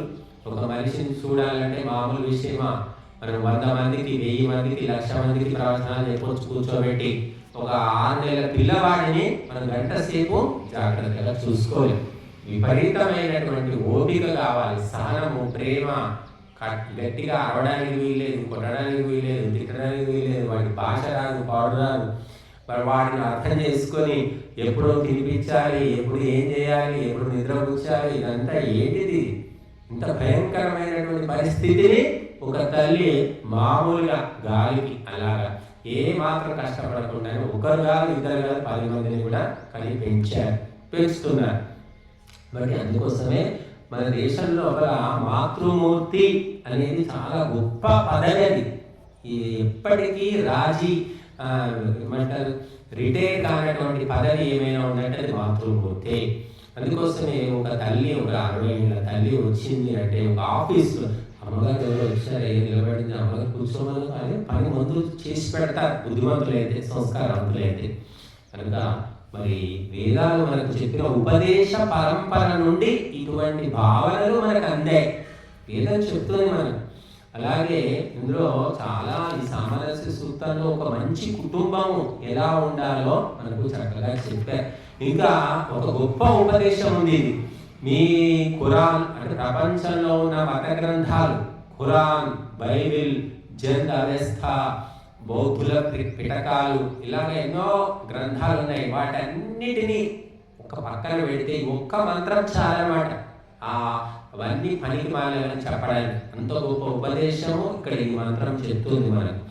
మొదటి మంత్రం సహృదయం సామనస్యమవిద్వేషం కృణోమి వః అన్యో అన్యమభిహర్యత వత్సంజాతమివాజ్ఞా అనేది గొప్ప ఉపదేశము. అందరికీ తెలిసిందే, చూస్తున్నదే. పశువులు పెంచే వాళ్ళందరికీ తెలుసు, ఆవుకు దూడ పుడుతుంది. ఒక ఆవుకు ఒక్కసారి ఒక దూడనే పుడుతుంది, అరుదుగా 2 పుడుతూ ఉంటాయి. కానీ కుక్కకు, పిల్లికైతే 10 పుడుతూ ఉంటాయి. అది మీకు తెలుసు. అంటే మాంసాహార జీవులకి ఎక్కువ సంతానం. ఈ శాకాహారి ఆవు కానివ్వండి, జింక పిల్ల కానివ్వండి తక్కువ, ఒకటే పుడుతుంది. కానీ వాటి సంతానమే ప్రపంచంలో ఎక్కువగా ఉందట. ఈ మాంసాహారుల సంతానం లేదు. అది ధర్మానికి అధర్మానికి మధ్య భేదం అని చెప్పారు. అయితే ఈ ఆవు దూడకు జన్మనిచ్చి ఏం చేస్తుంది అంటే వత్సం జాతమివాజ్ఞా అంటున్నాడు. మనుషుల్లారా మీరంతా ఎలా మెలగాలి అంటే, ఎలా ఉండాలంటే ఆవు దూడను చూసి తెలుసుకోండి అని చెప్తుంది వేదం.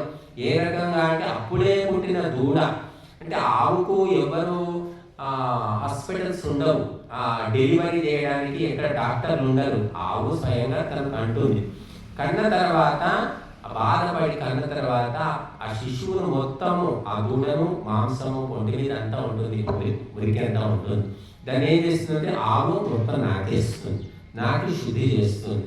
ఆ జింక కూడా అంతే. జింక కూడా ధర్మానికి ప్రతిబింబం అని చెప్పారు. జింక కూడా పిల్ల పుట్టితే ఆవిలో ఎవరు చేస్తారు దానికి డెలివరీ. అది బిడ్డను శుద్ధి చేస్తుంది. శుద్ధి చేసి ఏం చేస్తుంది, మళ్ళీ దానికి పాలను ఇస్తుంది. ఇది నేర్చుకోండి, మీరు తెలుసుకోండి. ఒక ఆవు దూడ ఏ రకంగా మెదులుతున్నాయో మానవులంతా కూడా అలాగే మెదలండి అని వేదమంత్రం చెప్తుంది. ఏమిటంటే ఒక వ్యక్తి చెడ్డవాడు, ఒక వ్యక్తి తప్పుదారి పెట్టాడు, అయినప్పటికీ కూడా అతను కూడా ఈ ఉపదేశాలు వినడానికి, ధర్మకార్యాల్లో పాల్గొనడానికి రావాలి. అతని మనస్సును కూడా నువ్వు శుద్ధి చేయి. ఆవు దూడను ఎలాగైతే మలినమంతా నాకేసి శుద్ధి చేసి ఆ పాలను ఇస్తుందో, చెడు వ్యక్తిలో ఉన్నటువంటి చెడును కూడా నువ్వు తొలగించి అతనికి జ్ఞానం అనే పాలను, క్షీరాన్ని అందించు అని ఉపదేశం మనకు చెప్తుంది. అందుకే నువ్వు ఎలా ఉండాలి? ఒక విద్వాంసుడు, ఒక బ్రాహ్మణుడు, ఒక గురువు ఎలా ఉండాలంటే సహృదయతతో ఉండాలి. ప్రతి మనిషిని చెడు దృష్టితో చూడకూడదు. సామరస్యం, అందరి పట్ల ఏకమనస్కత ఉండాలి. వీళ్ళందరూ మానవులే, మనమంతా ఒకటే జాతి అనే భావన ఉండాలి. అవిద్వేషం, ద్వేష భావన అసలే ఉండకూడదు. వాడు దొంగ అని తెలిసినా, వాడు తాగుబోతని ఎవరు తెలిసినా మనకు అనవసరం. మన దగ్గరికి వచ్చింది ఎందుకు అంటే మనం వాళ్ళను మంచి చెప్పడానికి, బాగు చేయడానికి అనే భావనతోటి బాగు చేయాలి. ఎలాగైతే డాక్టరు తన దగ్గరికి వచ్చినటువంటి పేషెంట్, రోగిని చూస్తాడు, రోగాన్ని చూస్తాడు తప్ప రోగి ఎవరు, అతని కులం ఏంటి, ప్రాంతం ఏంటి, ఇవన్నీ ఎవరు చూడరండి డాక్టర్లు. అలాగా విద్వాంసులు, గురువులు కూడా ఇటువంటి భావన ఉండాలి. తల్లికి కూడా ఇటువంటి భావన ఉంటుంది. అలాగే తల్లిలాగానే విద్వాంసులు మరి ఉత్తములు, ఆర్యులు కూడా అన్యం అభిహార్యత, ఒకరినొకరు దగ్గరికి తీసుకోండి, దూరం వెళ్ళగొట్టకండి, కర్మేయకండి. దూరం ఉండు, దగ్గర రాదు, ఎవరైనా నమ్మది అని ఇలాగ మాట్లాడకూడదు. ఎవరు వచ్చినా నిజమైపోయిందమ్మా, పొద్దున అవుతుంది, పొద్దునమ్మా, అలా మంచి మాటలతో చెప్పాలి తప్ప కసురుకోవడం, విసురుకోవడం, అరవడం చేయకూడదు. అన్యం అభిహార్యత, ఒకరి దగ్గరికి ఒకరు రావాలంటే ప్రేమ కలగాలి. ఏదో పోతాయి ఆశ్రమానికి, వాళ్ళు ఏదో కొడతారు రానివారు అని అనిపించుకోకూడదు. అలా ఇంటికి పోతే వాళ్ళు ఇంత మర్యాద చేస్తున్నారండి, అసలు వాళ్ళు పరిచయమే లేదు. ఏదో ఆ సుబ్బారావు చెప్పిండే వాళ్ళ ఇంటికి పోతే ఇంత మర్యాద, పిల్లలు కూడా కుర్చీలు తెచ్చేస్తున్నారు, నీళ్లు తెచ్చిస్తున్నారు, ఎంత బుద్ధిగా మాట్లాడుతున్నారు అని మొత్తం ఊరంతా పేరు. అది ఆ రకమైన పెంపకం, ఆ రకమైనటువంటి ఆలోచనలు. అందుకే వత్సం జాతమివాజ్ఞ, అప్పుడే పుట్టిన దూడను ఆవు ఎంత ప్రేమగా చేరదీసి మురికిని తొలగించి ఆ పాలనిస్తుందో, నీవు కూడా మనుషులను ఆ విధంగానే చేయి. మనుషుల్లో ఉన్నటువంటి రాగ ద్వేషాలను, కామ క్రోధాలను దూరం చేయను. కానీ నువ్వు రెచ్చగొట్టకి, ఇంకా ఎలాగో ఉన్నాయి వాడికి ఆ లక్షణాలు ఉన్నాయని చెప్పేసి నీ మాటలతో, చేతలతో నువ్వు ఇంకా రెచ్చగొట్టకు, అవి ఉపశమించే విధంగా ప్రవర్తించు అని ఇక్కడ ఈ మంత్రం మనకు చెప్తుంది. కనుక మనుషులంతా కూడా ఈనాడు కులము, మతము, వర్గము, ప్రాంతము, భాష, రంగు, చివరికి రంగుతో కూడా ద్వేషము, రాగం. తెల్లటి రంగు ఉంటేనేమో మావాడు. అమెరికాలో చెప్తుంది ఇదే. నల్లవాళ్ళు, నల్ల జాతి, నీగ్రోలు అంటాం, ఆఫ్రికన్స్, వాళ్ళందరికీ వేరే ఉంటాయి కాలనీలు. వాళ్ళ దగ్గరికి రాని, వాళ్ళ స్కూళ్ళు వేరే, వాళ్ళు వేరే, అంతా వేరే. ఈ తెల్ల దొరలంతా వేరే ఉంటారు వాళ్ళు. ఇప్పటికీ జరుగుతుంది అది. ఇప్పటికి కూడా వర్ణ విచక్షణ అంటారు. వర్ణ విభేదము అమెరికాలో అంతర్గతంగా నడుస్తూనే ఉంది. కానీ మన దేశంలో రంగును బట్టి లేదు. కాకపోతే ఈ మధ్య వచ్చింది అంటే డబ్బులు బట్టి వచ్చింది. వాడు ఏ కులమైనా మనకు అనవసరం, మన రక్తం మంచుకు పుట్టిన తమ్ముడైనా మనకు అనవసరం. డబ్బు ఉందా లేదా ఒకటే వాసన. కుక్క చూసినట్టు ఈ వాసన చూస్తున్నారు. ఆ డబ్బుని, ఆ డబ్బుడైనా రావాలి. అరే చాలా సంతోషం, రావడం మా అదృష్టం, భాగ్యం. డబ్బు లేదనుకో, సొంత తమ్ముడు వచ్చినా కూడా ఏదైనా మళ్ళీ వచ్చినా ఏం పని అంటాడు వాడు. బట్ ఈ డబ్బు అనేది ఒకటి మిగిలిపోయింది భారతదేశంలో. దాన్ని కులం, మతం అనిపోయే. డబ్బు మనకి ఇస్తాడనే కాదు, వాడు ఇవ్వకపోయినా సరే డబ్బున్నవాడు ఇంటికి వచ్చాడంటే, డబ్బున్న వాడితో మనకు సంబంధం ఉందంటే మనకు ఒక గొప్ప, ఒక విలువ సమాజంలో. అందుకని అన్నమాట. అందుకని అందరూ ఏం చేస్తున్నారంటే, ఏమైనా ఎలాగో ఒకలా డబ్బు సంపాదించి పారేస్తే పీడ అవుతుంది. అందరూ గౌరవిస్తారు, అందరూ పిలుస్తారు, అందరూ దండలు వేస్తారు, అందరూ పొగుడుతారు. డబ్బు ఉంటే ఇక అర్హత ఏం కావాలమ్మా? ఏది అవసరం లేదు, డబ్బు ఉండడమే అర్హత. వాడు గుండివాడు, గుడ్డివాడు, దొంగ, తాగుబోతు, వ్యభిచారి, స్మగ్లరు, ఎవడైనా కావచ్చు. డబ్బు ఉందంటే సరే భజన చేస్తూ ఉంటారు. రండి రండి, మా ఇంట్లో అమ్మాయి పెళ్లి చేస్తామని మీరు వస్తే బాగుంటుంది. మీరు ఎవరైనా తెలియదు కానీ మీ ఊరేనండి నేను ఉండేది. మీరు నీలాంటి వాళ్ళు కాళ్ళు పెడితే బాగుంటున్నాడు. ఎవరు కోటీశ్వరుడు దగ్గర వాడు చెప్తాడు. అదే విద్వాంసుడు ఉంటాడు, నా పోటీ ఎవడు వచ్చి మీరు విద్వాంసులు అంటే మీ ఎంత విద్వాంసులు మా ఊళ్ళోనే లేరు, మా ఇంటికి వస్తారా మా ఫంక్షన్కి వస్తారని ఎవడు కూడా అడగడు. ఎందుకంటే విద్వాంసుల దగ్గర డబ్బులు ఉండవు. డబ్బులు జమ చేయడమే పనిగా పెట్టుకుంటే వాడు విద్వాంసులే కాదు. కాబట్టి అన్నిటికంటే ఈనాడు గొప్ప శక్తి దేనికి ఉంది అంటే డబ్బుకే ఉన్నది అని భారతీయులు తెలుసుకొని దాని వెంటనే పడుతున్నారు. తల్లి అయినా తండ్రి అయినా డబ్బులుంటేనే అమ్మా అని అడుగుతాడు, డబ్బు లేకుంటే అమ్మను కూడా పట్టించుకోదు. కాబట్టి ఇది మనకు చెప్పడం లేదు వేదము చెప్పేది చాలా గొప్ప ఉపదేశాలు. ఆ ఉపదేశాలు ఈ దేశంలో ఒకప్పుడు పరంపరగా నడిచాయి కాబట్టి ఎంతో కొంత మన మనస్సు కూడా వాసనలు వచ్చాయి. క్రమక్రమంగా ఈ ఆంగ్ల విద్యా సంస్కృతి వల్ల అన్ని తొలగించుకుంటూ ఉన్నాడు. కాబట్టి అజ్ఞా అని ఇక్కడ వేదము చెప్తుంది. ఆవుకు మరొక పేరు ఏమిటంటే అజ్ఞా ఎందుకన్నారంటే హింసించడానికి వీలు కానిది. ఆవును ఎవ్వరూ హింస చేయకూడదు, హింసకు తగని జంతువు అది ఆవు, అందుకే అజ్ఞా అని పేరు. అటువంటి ఆవును చంపుతున్నారు, మందలు వేలు చంపేస్తూ ఉన్నారు, తినేస్తూ ఉన్నారు, అమ్మకాలు అవుతున్నాయి, ఎగుమతులు దిగుమతులు అవుతున్నాయి. భారతదేశం ప్రపంచం మొత్తం లోపల ఇన్ని ఖండాలు ఉన్నాయి, అన్ని ఖండాల లోపల అన్ని దేశాల లోపల ఆవు అంటే దేవత అనే సెంటిమెంట్ ఉన్నది కేవలము హిందువులకే. ఆ హిందువుల దేశంలోనే హిందువులు గోమాతను రక్షించుకోలేకపోతున్నారంటే ఎంత భయంకరమైన పరిస్థితి. మనం అంతా మెజారిటీగా ఉండే జరుగుతుంది. ఇక మెజారిటీ కాకుండా మైనారిటీ అయితే ఇంకేం జరుగుతుంది. కాబట్టి దీనికి మూలం ఏమిటి అంటే ధర్మం అంటే ఏమిటో స్పష్టంగా మనుషులకు అంటే హిందువులకు తెలియకపోవడమే. అన్నిటికంటే మూలం యజ్ఞం చెయ్యాలన్నా, పూజలు చెయ్యాలన్నా, వేదాలు చదవాలన్నా, తపస్సు చెయ్యాలన్నా, ఏది చేయాలన్నా, ఈ బుద్ధి శుద్ధి కావాలన్నా, ఏకాగ్రత కావాలన్నా, స్వర్గమోక్షాలు సాధించాలన్నా గోమాత లేకుండా జరగదు. గోవు యొక్క పాలు, పెరుగు, వెన్న, మీగడ, నెయ్యి ఇవి వాడకుండా బుద్ధి శుద్ధి కాదు. బుద్ధి శుద్ధి కానంత వరకు స్వర్గమోక్షాలు సిద్ధించి. కాబట్టి అందుకే గోమాత సమస్త దేవతల నిలయం అని చెప్పారు. కదిలే దేవాలయం గోమాత అన్నారు. చిన్నప్పుడు మేము చూస్తుండేవాడు, ఆవు పోతుంది ముక్కర అని చెప్తేవాడు. మా హైదరాబాద్లో వీధులు ఉంటాయి కదా, అక్కడ ఆవులు అక్కడక్కడ తిరుగుతూ ఉంటాయి. మేమంతా అట్లా పోయి మొక్కుతూ ఉండేవాళ్ళు దేవత. మా చిన్నపిల్లలకి ఏం తెలుస్తుంది, కానీ ఇలాగ దేవత అంటే చదువుతుంటే మనకు తెలుస్తూ ఉంటుంది. కనుక సమస్త జీవకోటి లోపల మనిషి కంటే గొప్ప స్థానాన్ని మనం ఆవుకి ఇచ్చాం. ఆవు ఉంటే మనిషి ఉన్నాడు.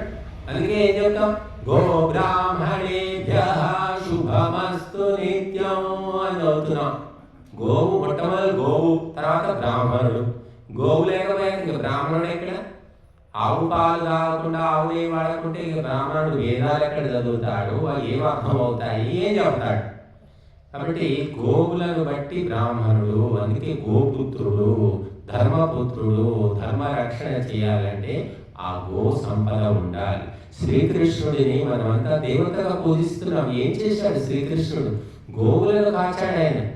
ఎన్ని గోవులో అసలు తండ్రికి గోకులంలోనే జన్మించాడు కృష్ణుడు. ఎన్నో ఆవులు, దూడలు. శ్రీకృష్ణుడి విగ్రహం ఉందంటే వెనక గోమాత ఉంటుంది, దూడ ఉంటుంది, లేకుండా కృష్ణుడు లేడు. అటువంటి దేశం లోపల మరి గోవులకు హింస జరుగుతుంది. అసలు ఆవు పాలు దొరకడమే కఠినమైపోయింది. కొన్ని ఊళ్ళలోనైతే ఆవులే లేవు అసలు. ఈ ఊళ్ళో ఏవో కొన్ని ఉన్నాయి. నేను ఒకప్పుడు చూసినప్పుడు ఇంటింటా ఆవులు ఉండే. ఆవులు ఉన్నప్పుడు మనుషుల బుద్ధులు ఎలా ఉన్నాయి, ఆవులన్నీ పోయిన తర్వాత మనుషులు ఎలా అయిపోయారు, ఆలోచనలు ఎలా ఉన్నాయి, అందరూ చూస్తూనే ఉన్నారు. కాబట్టి గోమాత అందరికీ దేవత, నిజమైన మాత, శాశ్వత మాత. అందుకని మరి ఆ గోమాత లాగా, ఆ గోమాత ఎలా ఉందో అలా చూసి నడుచుకోండి. ఆ గోవు, దూడ రెండు ఉదాహరణ వేదమాత మనకు చెప్తారు. ఇంకోటి చూడండి, యథా దేవ సహస్రేషు వత్సో గచ్చతి మాతరం అని మనకు ఉదాహరణ చెప్తారు చాణక్య నీతిలో. అంటే 1000 ఆవులు ఉన్నప్పటికీ కూడా దూడను వదిలిపెడితే అది ఆ 1000 ఆవుల్లో తన దూడను వెతుక్కొని దాని దగ్గరికి పోతుందట. మనిషి పోతాడా? 2 ఏళ్ళు 3 ఏళ్ళ మనిషి 5 ఏళ్ళ మనిషి 5 ఏళ్ళ మనిషి వెతుకుంటాడు. అప్పుడే పుట్టిన దూడ కూడా తల్లిని వెతుక్కోగలుగుతుంది. అంత తెలివి ఉంది దాన్ని. అందుకే ఆ పాలు తాగితే మనకు అంత తెలివి వచ్చేది. ఇప్పుడు అది తాగడం లేదు కాబట్టి బర్రె పాలు తాగి బర్రె తెలివి వచ్చింది, ఆవు తెలివి లేదు. మీరు చూడండి, బర్రె అంటే బర్రె దూడ ఎలా ఉంటుంది? లేవలేక లేస్తుంది. అది ఆవు దూడ పుట్టగానే గంతులు వేస్తూ ఉంటుంది. అది తనంతట తానే లేచి నిలబడుతుంది. అది దూడ కూడా, బర్రె దూడ కూడా నిలబడుతుంది, కాకపోతే మెల్లిగా లేస్తుంది. దీనంత ఉత్సాహంగా అది ఉండదు. అంటే ఆవు పాలు స్వర్ణ క్షీరం అని చెప్పారు. ఆవు పాలలో బంగారం ఉంటుంది అని చెప్పారు. అందుకే పచ్చగా ఉంటూ ఉంటాయి. అటువంటి ఆ 1000 మంది వేల ఆవుల్లో కూడా దూడ తన తల్లి దగ్గరికి పోయినట్టే ఒక వ్యక్తి పాడు పని చేసి చెడ్డ పని చేసి ఎక్కడో పోయి దాక్కుంటాడు. కానీ ఆ దూడ వెతుక్కుంటూ తల్లి దగ్గరికి పోయినట్టు వాడు చేసిన కర్మఫలము వెతుక్కుంటూ వాడి దగ్గరికి వస్తుందట. పక్క వాడి దగ్గరికి పోదు, తమ్ముడి దగ్గరికి పోదు, తండ్రి దగ్గరికి పోదు. ఎవరు చేశారో వాడి దగ్గరికి వస్తుంది. అది తెలుసుకొని జాగ్రత్తగా ఉండండి అని చెప్పారు. బట్ మనము దొంగతనం చేస్తే మనకే శిక్ష పడుతుంది. అందుకే తండ్రి పాపాలు చేసి డబ్బు సంపాదించి ఆస్తులు ఇచ్చిపోతే ఎవరికి శిక్ష అంటే తండ్రికే శిక్ష, పిల్లలకు కాదు, భార్యకు కాదు. కానీ ఆ పిల్లలు పెరిగి పెద్దగా మారిన తర్వాత, యుక్త వయస్కులు అయిన తర్వాత తండ్రి ఇలాంటి పాపాలు చేస్తున్నాడని తెలిసి కూడా ఆ తండ్రిని సమర్థించుకుంటూ తండ్రి ఆస్తిని అనుభవిస్తే అతనికి పాపం తగులుతుంది. తెలియని చిన్న వయసు లోపల చేసే వాటికి తల్లిదండ్రులు చేసే పాపాలకు పిల్లలకు సంబంధం లేదు అని చెప్పారు. కానీ యుక్త వయస్కుడై ధర్మాలు తెలిసిన తర్వాత స్వార్థముతోటి, లోభముతోటి ఆ తల్లిదండ్రులను ఆక్షేపించకుండా వారి అన్యాయార్జితమైన ధనాన్ని అనుభవిస్తూ ఉంటే మాత్రం పాపం తగులుతుంది. కనుక మనము గోమాత ఉదాహరణ ఈ వేద మంత్రం మనకు చాలా చక్కగా చెప్తుంది. గోవు లోపల 3 లక్షణాలు ఉన్నాయి. సహృదయత ఉంటుంది. పక్కన 100 ఆవులు 1000 ఆవులు పెట్టుకున్నామో మనకి ఇబ్బంది ఉండదు. అన్ని కూడా చక్కగా కలిసి మెలిసి ముద్దుగా కూర్చొని నమ్ముతూ ఉంటాయి. సహృదయత అంటారు. ఏది నేను పడుతున్నావు, నన్ను తాకుతున్నావు అంటే బస్సులు కూడా నన్ను తాకారు, కొమ్ము తగిలింది, ఇంకేదో ఒక తకాలు తగిలిందని గొడవలు పెట్టుకున్న వాళ్ళు ఉన్నారు. హత్యలు కూడా జరిగిన సందర్భాలు ఉన్నాయి మానవ జాతిలో. కానీ ఇక్కడ ఆవులు ఎద్దులు ఏవైనా సరే అన్నీ కలిసి మెలిసి చక్కగా ఉంటాయి. సామరస్యము, ఏకమనస్కంగా ఉంటాయి. ఒక ఆవు దూడని చూసి మరొక ఆవు ఓర్చుకుంటుంది, దాన్ని తరిమేదు, దాన్ని పడవదు. అలా కలిసి మెలిసి ఉంటాయి. అవిద్వేషము, ద్వేషం అనేది ఆవుల్లో ఉండదు. 100-1000 ఆవులు కలిసి ఉంటాయి కానీ 2 కుక్కలు కలిసి ఉండవు అని చెప్తారు. మనం ఆవు లక్షణాలు వదిలేసి కుక్క లక్షణాలు పెంచుకున్నాం కాబట్టి ఆ కుక్కల్నే పెంచుతున్నారు. నీలో కుక్క లక్షణాలు ఉన్నాయి కాబట్టి కుక్కను ఇష్టపడుతున్నాం. ఆవును ఎందుకు ఇష్టపడడం లేదు? ఆవును ఎందుకు పెంచట్లేదు అంటే నీకు కూడా స్వార్థము, లోభము, దురాశ అనే కుక్క లక్షణాలు వచ్చాయి కాబట్టి కుక్కనే అది ఒక్కో కుక్క రోజు కుక్క అంటారు, ఇంకేదో కుక్క తెచ్చి పెంచుకుంటూ ఉన్నారు, ఎంతో ప్రేమగా పెంచుతున్నారు. కనుక మనలో భావనలు ఎలా ఉంటాయో అటువంటి ప్రాణులనే మనం ఇష్టపడతాం. కుక్కను పెంచకూడదని కాదు. కాబట్టి కుక్క అర్హత వేరు, ఆవు అర్హత వేరు. బంగారము, వెండి, రాగి, ఇనుము అన్ని లోహాలే. కానీ ఇనుముకి ఇచ్చినంత విలువ బంగారానికి ఇస్తామా? ఇనుము ఎక్కడ ఉండాలో అక్కడే ఉండాలి, బంగారం బంగారమే. ఆవే, కుక్క కుక్కే అని కుక్కను కూడా పెంచాలి, దాని స్థానం ఎక్కడో అక్కడే ఉంచాలి. కానీ కుక్కను తీసుకొచ్చి ఆవు స్థానంలో పెట్టి పూజిస్తున్నారు, దాన్ని ముద్దాడుతున్నారు, దాన్ని ఎన్నో రకాల దానికి నామకరణానికి పుట్టినరోజు చేస్తున్నారు. అది కంటే దానికి ఏమంటారు, బారసాలను చేస్తున్నారు. కుక్క పిల్లలు బారసాలను కానీ నామకరణం కానీ పెద్ద ఉత్సవాలాగా చేస్తున్నారు. బట్ ఇది అనర్హత అంటే అయోగ్యమైన పని అని చెప్తారు. బట్ ఈ చెప్పులను వేసుకొని మనము వాకిట్లో వదిలిపెడతాం. ఆ చెప్పులను తీసుకెళ్ళి పూజ గదిలో ఒకటి పెట్టుకోడు. ఆ చెప్పులను తినేది ఎవరు? ఆవు తింటుందా, దూడ తింటుందా, కుక్క తింటుందా? చెప్పులు పట్టుకొని ఆ చెప్పులు తినే కుక్కను తీసుకొచ్చి ఇంట్లో పెంచుకుంటున్నారంటే వాళ్ళ బుద్ధి ఎంత భ్రష్టమైందో ఆలోచించుకోండి. కాబట్టి చెప్పులు ఎక్కడ ఉండాలో కుక్క కూడా అక్కడే ఉండాలి. అందుకే చిన్నప్పుడు ఎక్కడో పద్యం చెప్పారు కదా, కనకపు సింహాసనమున శునకమును కూర్చుండబెట్టి శుభలగ్నమునందొనరగ పట్టము గట్టిన వెనుకటి గుణమేలమాను వినరా సుమతి అన. కాబట్టి ఆ గుణం అనేది పోదు, గుణాన్ని బట్టి విలువ. ఆవు, కుక్క, గొర్రె, మేక ఏమైనా కావచ్చు, వాటి గుణాలు వాటి వల్ల జరిగే ఉపకారాన్ని బట్టి వాటిని దేవత అంటూ ఉన్నాం. కుక్కలో విశ్వాసం ఉంది, అంతవరకు అది పూజనీయమే. కానీ పూర్తిగా దాన్ని దేవతగా చేసి పెట్టడం మాత్రం అది మన గుణాలను చెడగొడుతుంది తప్ప బాగుపడేదేమీ లేదు. కాబట్టి గోమాత యొక్క ప్రవర్తన, అందుకే మనము రఘువంశంలో చూస్తాం, దిలీపుడు, సుదక్షిణ ఇద్దరు దంపతులు, మహారాజా సంతానం లేదు. ఇక వశిష్ఠుడు కులగురువు అడిగారు, అయ్యా మాకు సంతానం అంటే నువ్వు గత జన్మలో కొన్ని దోషాలు ఉన్నాయి, అవి పోవాలంటే నువ్వు నందిని అనే ధేనువును సేవించు, నువ్వు నీ భార్య సేవించండి పోండి అని చెప్పాడు. ఆ నందిని అనే ధేనువు సేవించడం అంటే ఏదో కొట్టంలో కట్టేసి పెట్టడం కాదండి. పూర్వం ఎవరు కొట్టాల్లో కట్టేసేవాళ్ళు కాదు. అది అడవికి పోతే దాని వెంటే అడవికి పోవాలి, దాన్ని కనిపెట్టుకొని ఉండాలి, దాని ఇంటికి తీసుకురావాలి, పేడ పెట్టాలి, అన్నీ దానికి సేవలు చేయాలి, కడగాలి, అన్నీ చేయాలి. అట్లా మీరు చేయండి, మీకు సంతానం అవుతుంది అని వశిష్ఠుడు చెప్పాడు. ఆ భార్యాభర్తలు దేశాన్ని రాజు రాణి అయినా కూడా అన్ని వదిలిపెట్టారు, వెళ్ళి తిరిగారు, సంతానం అయ్యింది. రఘువంశంలో చదువుతాము.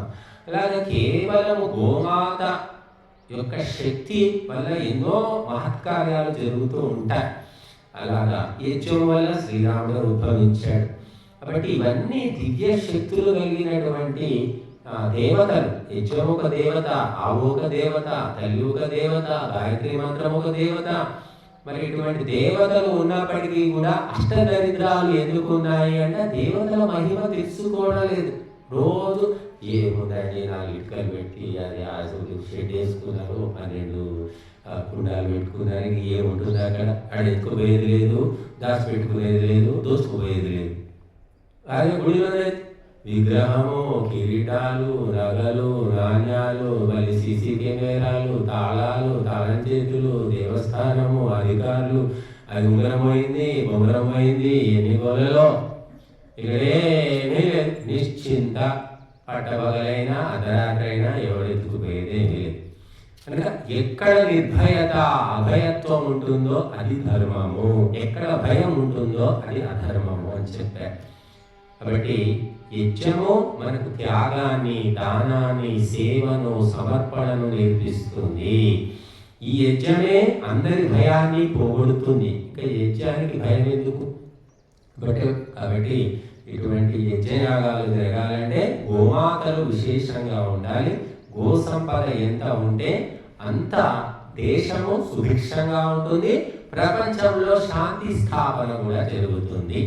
ఈనాడు జరగట్లేదు అంటే గో సంపద తరిగిపోతుంది, దినదినము తరిగిపోతుంది, పెంచేవాడు లేరు, ఓపిక లేదు. ఈ రసాయన పదార్థాలతో పండిన ఆహారం తినడం వల్ల ఓపిక అనేది మనిషిలో నశించింది. ఓపిక లేకపోవడం వల్ల ధర్మ కార్యాలంటే గంటలు గంటలు చేయాలి కదా, ధర్మకార్యం నిరాహారంగా ఉండాలి. మరి ఓపిక లేని ఎలా చేస్తారు? అందుకని ధర్మ కార్యాలు కూడా మూతపడ్డాయి. బట్ అన్నిటికీ మూలము గోమాతనే. ఆ గోమాతను ఎప్పుడైతే మనము పెంచి దాని యొక్క పదార్థాలు, గవ్యములు అంటారు, వాటిని సేవిస్తామో అప్పుడు సప్త ధాతువులు శుద్ధి అవుతాయి. సప్త ధాతువులు శుద్ధి అవుతే వంశ శుద్ధి జరుగుతుంది. ఉత్తములు, దేవతలు, మహాత్ములు ఉద్భవిస్తారు. ఈనాడు అది జరగడం లేదు. కాబట్టి ఏదో 3rd క్లాస్ పుడుతున్నారు, కక్కుర్తి పిల్లలు, కుది తీరని పిల్లలు, లేకి పిల్లలంతా పుడుతూ ఉన్నారు, కాల్చుకొని పీల్చుకొని తినేస్తూ ఉన్నారు. కాబట్టి దివ్యమైన సంతానం కావాలంటే మాత్రము గోరక్షణ, గోవర్ధనము తప్పనిసరి. కనుక మనకు ఈ గొప్ప పాఠం, ప్రేమ పాఠం ఇది. ఆవు దూడల యొక్క ప్రేమను మీరు చూసి మానవులారా మీరు ఆ రకంగా మెలగండి అని మనకు వేదమాత ఉపదేశిస్తుంది. ఇంత గొప్ప ఉపదేశము ఖురాన్లో లేదు, బైబిల్లో లేదు, చందావస్థలో లేదు, బౌద్ధుల త్రిపిటకాల్లో లేదు, ఏ గ్రంథంలో కూడా లేదు అని చెప్పొచ్చు. మనం ఈ ఒక్క పాఠముతోటే వేదమాత ప్రపంచంలో ఎంత గొప్పదో మనం తెలుసుకోవచ్చు.